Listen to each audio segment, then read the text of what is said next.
Kapulisan sa Cagayan de Oro City nag-iyahay og gimmick og pakitang gilas pinaagi sa pagsayaw og pagkanta sa ilang pagsaulog sa Valentine's Day karong tuiga. Ani ang report.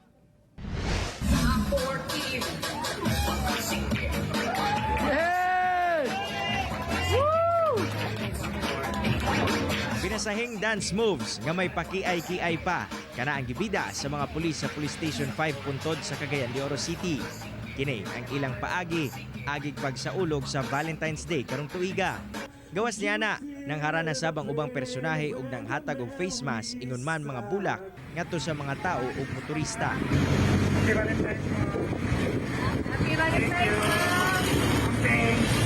Pinaagi sa simpleng Valentine's greeting ngadto sa mga drivers ug paghatag og bulak ang paagi usab sa mga personahe sa City Mobile Force Battalion. Nang hatag sab og bulak ang mga personahe sa Police Station 10 Kugman ngadto sa mga tindera. Inahan, lakip na mag-uyab nga nag-date nga ilang maagian.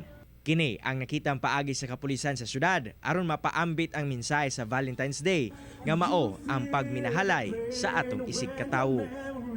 Ako, si Cyril Chavez para sa One Mindanao.